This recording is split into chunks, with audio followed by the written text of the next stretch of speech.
What's going on, everyone? My name is Nicholas Merton here at DataDash, and today is May 18th of 2019. Well, folks, I hope you are having a fantastic day wherever you are. And as you can probably tell, I'm back home from the madness that is New York Blockchain Week and Consensus, one of the largest conferences in cryptocurrencies. And I gotta say, guys, it was a wonderful experience. And I thought I might as well go ahead today and do a video for you guys, just kind of going over some of the major themes and topics that really gave me not only hopeful signs for the involvement of cryptocurrencies, but some really exciting new technologies that I think people still haven't fully grasped the potential behind, and just some of the trends that are going on in the space.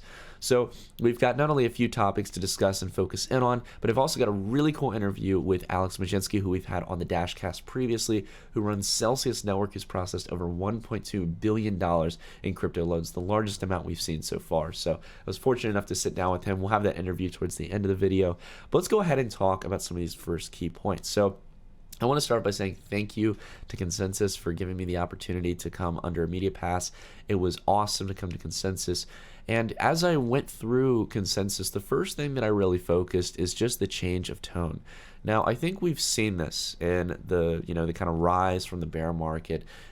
We've seen a lot less speculation, a lot less hype in the market. Last year, for example, to apply a good analogy, there was Lamborghinis, outside of the conference center. And this year, I didn't see any Lamborghinis. I didn't see anyone boasting about, how much money they're making or how much they're planning to make. And along with that as well, it seems like people have this kind of rekindled excitement for what this technology can really do. I start to hear people talking a lot more about how we can get financial inclusion across the world to over 1.7 billion people who are unbanked, seeing technologies as to how we can actually materialize that and bring that to life. And then also just building technologies that remove inefficiencies and using blockchain and cryptocurrencies in really exciting ways. So it seems people have really shifted their mind towards building some really valuable applications, and also understanding really where blockchain can be valuable. It's not valuable everywhere in the world, but it can be valuable in a lot of financial services and money. That's really where I've seen a big change of heart. Now, that's the first kind of thing, the obvious mentality change to the cryptocurrency space, which I think we all can kind of feel to a decent degree. But one of the more exciting things that's really grabbed my attention as a recent, and you might have heard me kind of ramble on about it on the channel, so I hope I can do it some justice today in explaining what it is the rise in DeFi, or decentralized finance. So I want to make sure, again, as I said, to do justice on explaining this. Some people are still new to this whole movement. Obviously, some of us just watch price action in the market. Some of us are more caught in the headlines. And at the end of the day, DeFi is still under the radar, in my opinion. I think this is where the really exciting applications of cryptocurrencies and blockchain technology really are existing at the moment. Now, there is obviously a wide range of use cases for blockchain, but there is no industry or sector or topic that needs removal of third-party trust in a variety of ways, or open competition when third parties are a part of the equation, than financial services, right? As you'll hear in the interview I did later on with Alex and stuff, we talk about the inefficiencies of the banking sector, the fact that there are so many people who still don't have access to bank accounts and financial services, and not to mention, as we just talk about banking, talking about being able to trade different types of assets, having financial freedom in a sense, right? That's what cryptocurrencies are all about. And that's what DeFi is all about. There's really three core principles that all DeFi companies are striding towards. They're striding for interoperability on open source. This is what we're doing over at Project Genesis. We want people to collaborate with one another, a variety of the stablecoin projects, the lending platforms, and even the underlying alliances for the protocols like Ethereum to come together and build a foundation to really make sure that all these applications can work seamlessly to open up as much financial opportunity as possible and remove as much friction. Along with that as well, they're really big about accessibility and financial inclusion. I've been, pushing it hard that not only do we need to make this technology accessible for a lot of people, but not just for people with smartphones. It needs to be available for people with, very basic cellular devices, because that's the kind of people that we're trying to tackle here. We're trying to get into markets where people don't have access to the traditional gateways of financial services that we're used to, and also financial transparency. And luckily with blockchain technology, you have that transparency. You can see things are settled on chain if you're using things like Ethereum. Now, in the members list here, there's a lot of really cool projects. And one thing that I'll kind of hint at is that as much as I love this whole kind of DeFi movement, there's also kind of a branch out that we'll talk about in the third portion of this kind of the trends that I've seen. But you can see across the board here, they've got a lot of cool applications. You might have heard about Dharma before. Dharma is a really cool platform where you can basically easily lend out crypto. They have a variety of contracts. You can see open source as to how the crypto capital is, how the terms are met within the contract. It's really cool. I've been following Dharma for well over a year and a half now when someone showed it to me, and they show you some cool charts about what it can be like, how much ETH you can earn over the next few years and stuff, rather than just holding it in your wallet. So it's really cool. And they've been, again, trying to remove all the friction. You can just jump right into it and start lending. Another project as well that I like is Maker. You might have heard about DAI, the stablecoin that's crypto collateralized. I've talked about it in a few videos. A lot of people were really excited at the Maker DAI panel that I went to, and I was really excited as well. There's a lot of interesting things that's going on at Maker. Again, it's not a perfected solution just yet, but it's really cool because unlike other stablecoins that are backed by a dollar in reserves, and you have to trust either the companies behind them or the auditing agencies, Maker itself and its currency DAI are fully decentralized and they're fully transparent. It's crypto collateralized. You can't fake having Ether backing your DAI contract in this case, or basically you can only generate DAI when you submit Ethereum into this smart contract that generates DAI and will send it to your address. So it's a really cool system. I think it's a fascinating system how they're able to make DAI's value hold relatively close to the dollar. I think the widest range it ever went was like 96 cents off the peg. Or sorry, it went down to 96 cents per DAI, so 4-cent spread. And then on the opposite end as well, around $1.04. So really, really cool project. Again, still one of my favorites in the space as I've gotten more interested in stablecoins. The reason I emphasize the importance on that, guys, to put it simple, if you can give the whole world the US dollar and all they need is an Ethereum address, now someone in Venezuela can spend in US dollars. They can get loans in US dollars at much better rates than what their traditional banking systems could give them. And along with that, you can start to pay your employees in DAI, and you can build a whole digital ecosystem. I imagine a world, and hear me out if you will. It's this idea that you could have enough people in developing economies who will never touch the traditional payment gateways, who will never touch their national currency. They're going to have the world reserve standard, the dollar, and they're going to be able to use it in so many different ways because it's off of a payment gateway that isn't existent in their traditional economy. It's actually just simply on your smartphone or on your mobile phone. So it's going to be really cool to see that if Maker can not only lead DAI to growing to that scale that we need it to, and if we can get enough Ethereum locked into DAI contracts in this case and get people lending out their DAI. I'm really excited for that future. That's what we're working on towards at Project Genesis. Going on though, Kyber Network as well as the OX protocol have been the leaders in the kind of decentralized exchange infrastructure.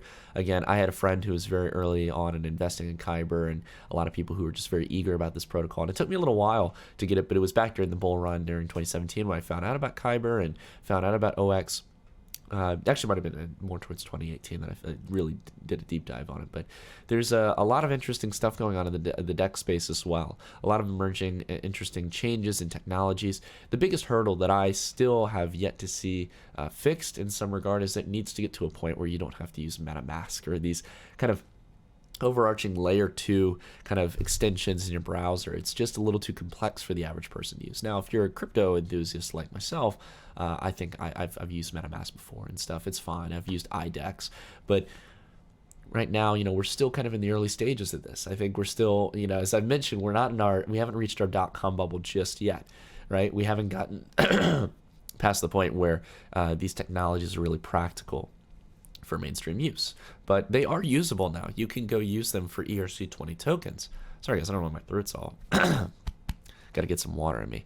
That's the thing, I find myself not drinking enough water sometimes, and I do all this talking, so I'm already relatively dehydrated and I'm not drinking water and I'm talking all the time. Doesn't sound like it sounds like a multiple steps to disaster right there. So anyways, going through it, guys, again, this is just some of the stuff you can expect with DeFi. If you want to look through it, again, not sponsoring any of this, guys, just wanted to let you all know about these cool technologies. It's a really cool suite of companies and projects that are coming together with a common goal or a common set of goals, and it's exciting. I think that's what crypto is all about because this is an open source ecosystem. One thing that I still see a lot of ICOs and projects that they don't get is that as much as there are some incentives to compete in the sense of, I've got my token versus your token, whatever it may be. At the end of the day, this is all open source. If your code is open source, I can take that code and I can put it into my project, and you can take my code and put it into your project.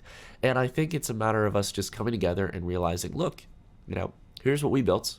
See if it helps you, and can you share us what you've built, right? And we can build out the best version of something, that we want to build, and the market will decide which one's best. So I think that's the cool thing about this. And it seems like, the DeFi movement is only growing stronger since I first found out about it. I'm so proud to see it continue to expand. But the third thing that I want to talk about, that isn't so much exactly DeFi, but I think is kind of in this gray area where there's still a little bit of centralization in the sense of trusted actors, but also an emerging use case for crypto, and that is cryptocurrency lending. This equally is where I am just as excited as I am about the whole DeFi movement. Because at the end of the day, I still believe that there are going to be third parties in a lot of ways, guys, in the cryptocurrency space when you're providing a service. All of us don't want to be money managers. This is a big thing that I pushed in the white paper for Project Genesis. No one wants to manage their own money. Well, maybe some people do. I'd say it's a fraction of a percentage. 99% though, just like every other service that we use on a day-to-day basis, we want to push it off, let someone else do it. And we want to earn a little bit of the cut from it because it's our money. Well, Celsius is one of those projects amongst many of the dozens of platforms that are doing cryptocurrency lending. But as I mentioned, they launched back in July of 2018. We did an interview with Alex back, I think, our second episode of the Dashcast, and they processed over $1.2 billion in cryptocurrency loans. It's really exciting stuff with an over $5 million loan here. Now, the cool thing about it, as we'll talk about through the interview with Alex, is that what this is fixing, these lending platforms are doing, is something that I've been begging to see resolved for a long time. It's the goal of the second technology in Project Genesis called peer-to-peer pools, which is basically this idea where we need to build an open marketplace where people can actually get good service in regards to working with a third party. And in the case of banking, banks have been robbing us over the last few decades. So I can go ahead and explain it really quickly. And this is something you should always think about. If you have your money in a savings account, think about the rate that your bank is giving you. On average, on a national average, it's around 0.08% to 0.089%. I think it went up slightly over the last few years. But 9/100ths of a percentage point is what you're getting paid on an annual basis. How sad is that? Well, the bank at the same time is going to be taking your money multiple times throughout a year and is going to be lending it out for 10%. 20%, 30% for credit cards or a variety of different loans like auto loans or home mortgages, all kinds of different interest rates that are much, much higher than the rate you're getting paid in your savings account. So how can we shrink basically, this kind of middleman's margin, in this case, the margin that the bank makes, all this profit, give more of that back to the lender, and also give better rates for the borrowers, get the predatory rates out of the equation? Well, in this interview, guys, where I got to sit down with Alex Majinsky, who built Voice over Internet Protocol, which is what you use if you use Skype or any of these applications, who has gone all the way from living in communism to socialism to thriving in American capitalism. If you guys are interested in that, we did an interview throughout today's video, and I thought I might as well go ahead and share it with you all, seeing as he's one of the most idle people in the space, in my opinion. I love what Alex is doing amongst many who are working in this space. So without further ado, let's go ahead and jump into the interview. But until the next video, everyone, I'll see you all in the next one. Well, everyone, I'm very fortunate to have some time to sit down with someone who I've really admired in not only the cryptocurrency space, but as I've gotten to learn about his background in our second episode of the Dashcast. I'm here joined by Alex Majinsky, who's the head of Celsius Network. Alex, thank you for taking the time in this hectic conference to just sit down and talk a little bit. I really appreciate it. Oh, sure, always, and great success. All my, you've done an amazing job helping the community, educating and building your community as well, and helping people realize what this is all about and learning, making them comfortable to learn the things that they don't know. So great job. Thank you, Alex. And I think, speaking on talking about learning about the space and understanding where it's evolving, I think the first thing that would be good to discuss, seeing as we're already, here in the kind of media booth here, what is your take on consensus this year? I know, unlike myself, I wasn't able to actually attend any previous conferences. This is my first consensus that I've been to. Right. It's been very hectic. But, compared to last year, a year from now, what's the difference between these two different conferences? The one was hosted last year as well as this one. Yeah, so over the last 3 years, you've kind of seen the build-up. I'm talking about up to 2018, right? And the attendance basically exploded in 2018. We had just over 8,400 people show up. most were from outside New York, right? So it was just crazy. Like you couldn't, the lobby in the Hilton, this floor was just packed. You could not make it from one side of the floor to the other. But it was mostly tourists, right? These were people that came from fiat land to crypto land. They thought they're gonna get riches, find riches immediately and retire happily thereafter. And I think everybody realized that it's not that easy. And this year what you're seeing is about 4,700 people attending. Most of them are new. Most of them are new to this conference. Few survivors from the crypto winter. But we lost a lot of the speculators, a lot of the people who were here for all the wrong reasons. So I think like I was booked back to back every day to really with partners and with investors and everything else. So the quality is definitely better. And the people we're talking to are here for, like I said, for the right reasons. Yeah, I mean, the two big trends that I see this year is that you're seeing a lot of people in traditional finance or traditional industries starting to step in, and there's a little bit more of a mature tone, because I think we're getting to find synergy between those two, kind of the emerging sector and traditional. But outside of that as well, there's been a really big talk on the DeFi movement, which in a sense, I know Celsius in this case, is kind of, I think, the first step into the whole lending aspect of cryptocurrencies. But this whole kind of movement of seeing how we can use cryptocurrencies to expand credit, availability of credit to people, that's really been one of my favorites, because I've always believed that crypto is going to be used as money, primarily over all. I think it's the killer application since we've seen it with Bitcoin. So I'm curious, what's your take on this whole kind of DeFi movement? Do you think that it's a little overhyped, or do you think this is really where we should be putting our focus right now?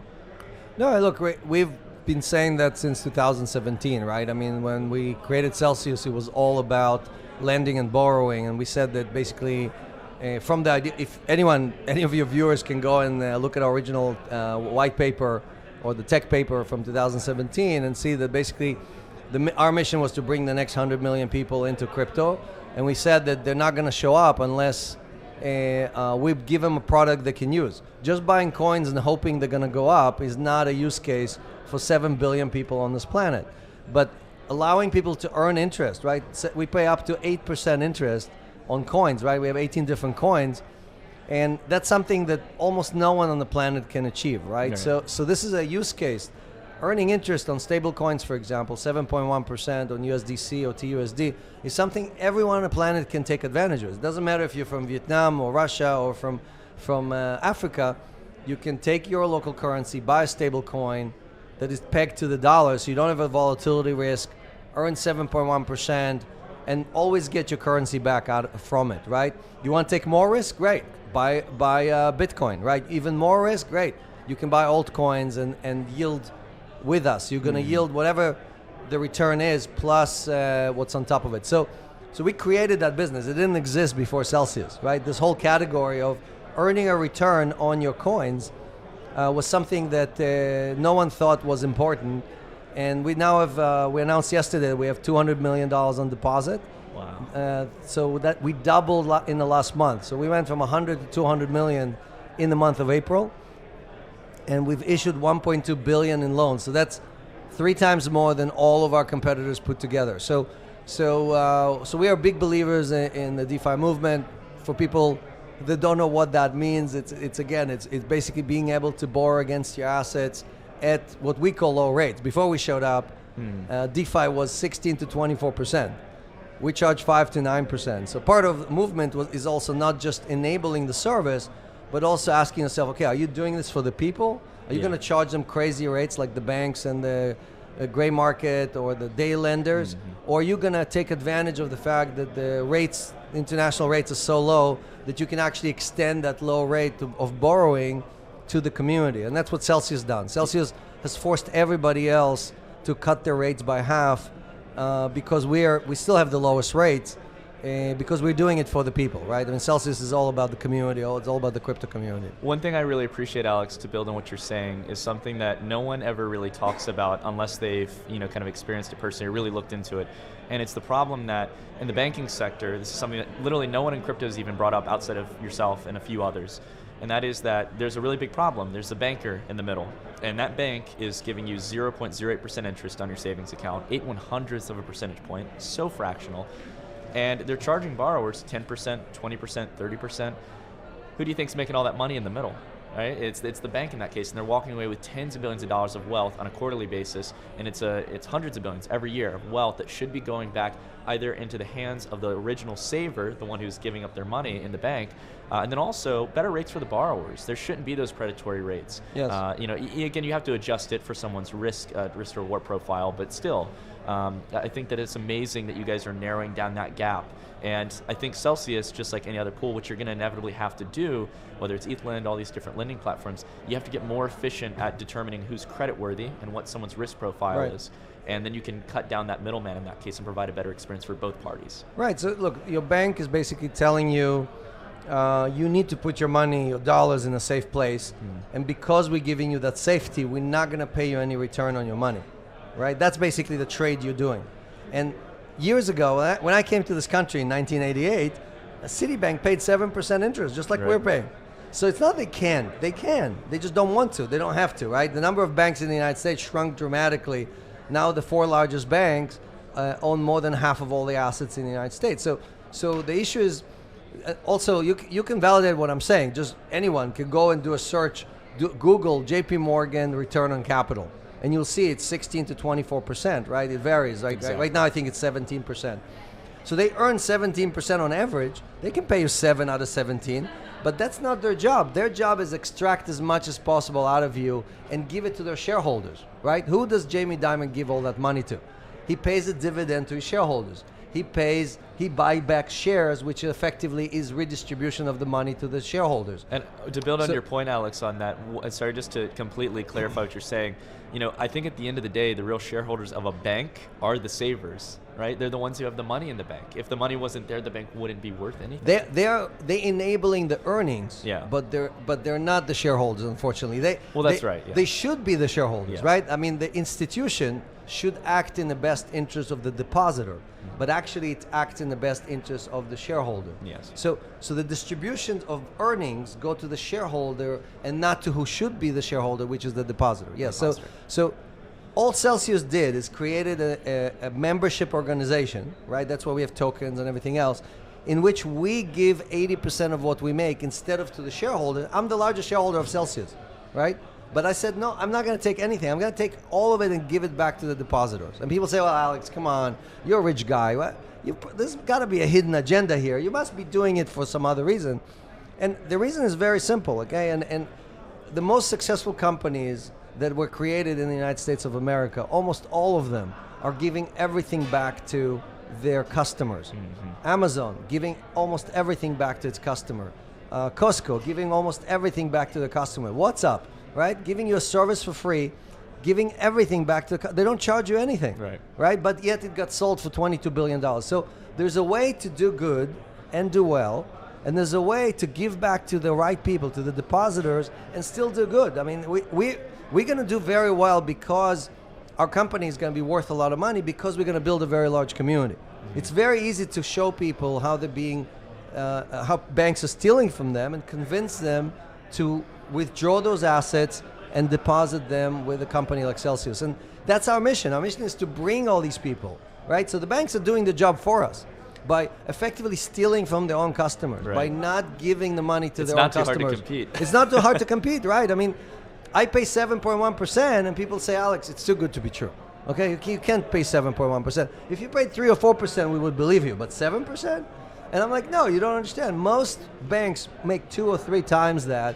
They just don't give it to you. So we are seeing that surge in adoption, and that surge is because people made small deposits. They wanted to see if we paid every week like we promised, how much they got paid, can they withdraw the money at any time, and when they got comfortable with it, because we're seeing the deposits coming from many wallets, meaning our depositor are depleting the wallets that they have on exchanges and on cold storage and other places, because they're trusting us more and more and more. So this acceleration is just the beginning. And we can't wait to pay tens of millions of dollars to these people because, again, it makes our company valuable. So it's a win-win. The only guys who lose in this equation are the bank, because all this money, one way or another, is coming out of banks or is not being deposited with banks. And the winner is the crypto community, because these are all fresh dollars coming in into crypto, and it's delivering on the mission that we set out from the beginning. Absolutely. And building on that, Alex, you and I talked a little bit yesterday, I think on day 2 of Consensus, about kind of, towards this vision of stuff. I think you've obviously wanted to go from building VoIP, voice over internet protocol, which you did back during the 90s and early 2000s, and going into building, money over internet. MOIP, Yeah, yes. MOIP, exactly, yes. So, in that kind of acronym and thinking about that vision of money over internet protocol, I think that's what we're seeing with the DeFi movement. I think that's what we're seeing with the lending platforms that you guys are building. The one thing I'm eager to ask you about, and I wanted to get your take on, is that I've seen, as these things have started to come upwards, these lending platforms, I think that there's obviously a use case for example, what we've seen so far, which is crypto trading and basically providing margin in a sense to people. That's where a lot of the demand is coming now. But I'm curious, do you see over the next 2 or 3 years that we could start seeing mortgages come out, that we could see auto loans, small business loans? I think that's where I think we're really going to start to see a ramp up of demand. And if you can start to get rates that are 1/3 or 2/3 of what banks are offering commercially, I think you'll see a surge of adoption in crypto overnight. Yeah, so first of all, so this $1.2 billion in loans we did, almost none of it is margin lending, margin trading, Really? because we are against it, right? We are discouraging our customers from doing it. We actually make it very difficult to borrow from us for the purposes of margin trading. You can do it on plenty of exchanges. You don't need us. You can go on BitMEX, you can go on Bitfinex or anywhere else and get 5-to-1, 10-to-1, even 100-to-1, right? We don't believe that is the use case. We're discouraging people from leveraging, because that's how you risk your future, and you can lose everything just because somebody in the government or somebody in the bank said something bad about crypto. So our use case is that we aggregate tens of thousands of users on one side, and then we have hedge funds and exchanges on the other side who are the borrowers. So we're extracting tolls on behalf of the coin holders from the people who used to get this money for free. You see, when you park your coins on Binance, they make, for example, Dash, right? Yeah. You bought your Dash on Binance, you left it there, Binance is staking it and earning 7% return. All Celsius is telling you is, look, extract your Dash from Binance, stake it with us, and we will pay you 7%. The money that they're stealing from you, we will pay you. Yeah, so you still get the benefit of holding it out long term like you normally would, and you get a fixed set of income in that case. Right, and we use BitGo as a custodian. It's an insured US-based custodian that has $100 million from Lloyd's. Binance just got hacked for $40 million. So where is it safer? Where would you want to keep your coins? Somewhere where they're safe and yielding, or somewhere where there's a chance they're going to be hacked and stolen? So it's a very easy proposition when you understand what the options are, and when you understand that many exchanges behave the same way like banks. They get your money for free.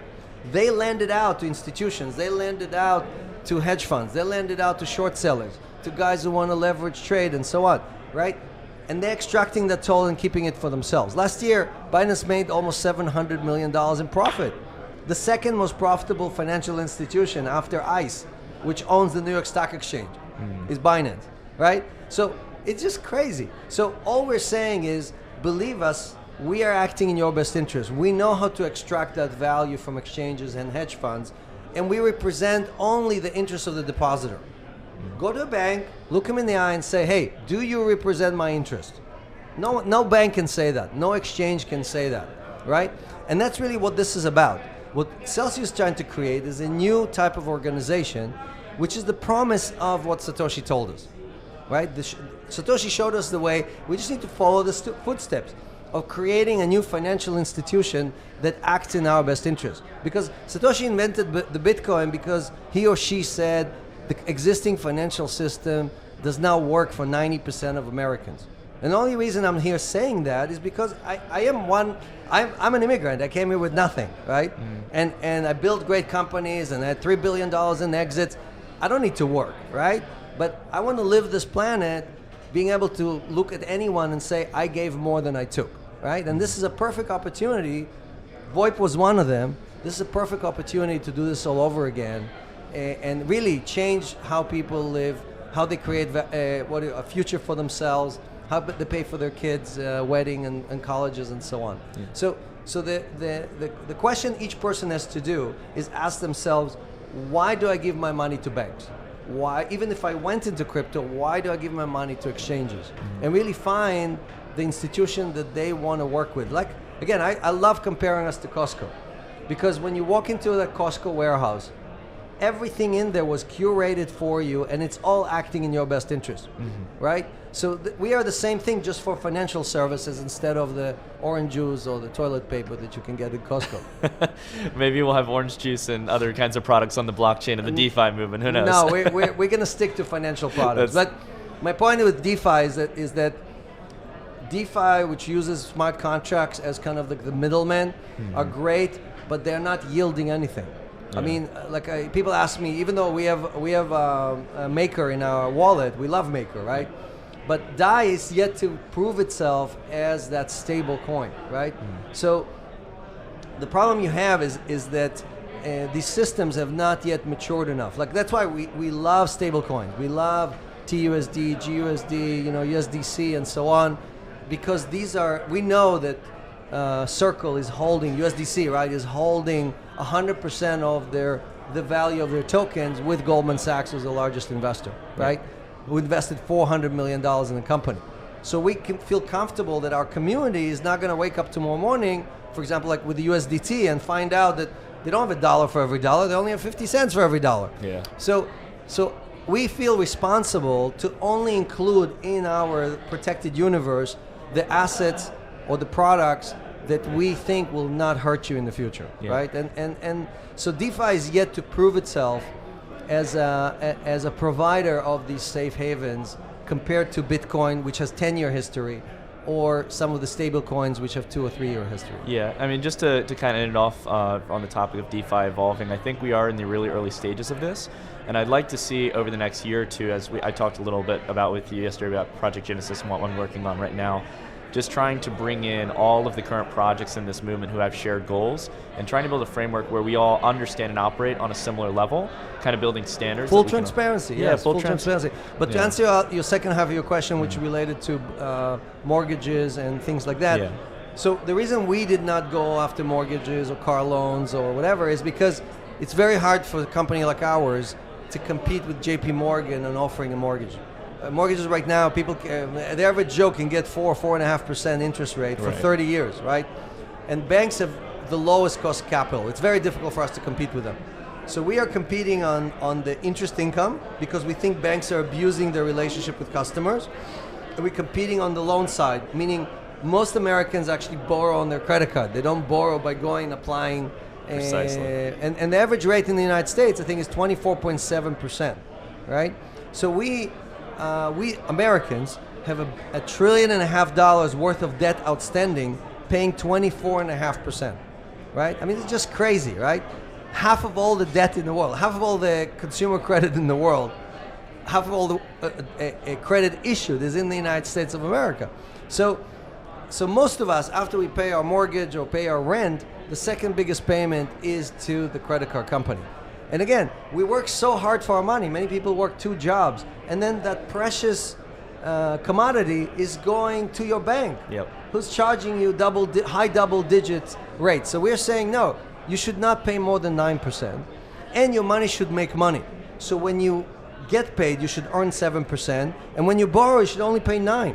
The gap should be 2% or less, because you're on both sides of the transaction. Almost every one of our customers is either a lender or a borrower at any time, right? Because guess what? In the beginning of the month, when you get paid, you're a lender. And at the end of the month, when you run out of money, you're a borrower, right? So we want to create an environment where you don't feel like the system is stealing from you just because you went from a borrower to a lender, because you paid your kids' college, or you bought the car or whatever. So, but we cannot compete on mortgages and on these other things. We're just not going to win there, right?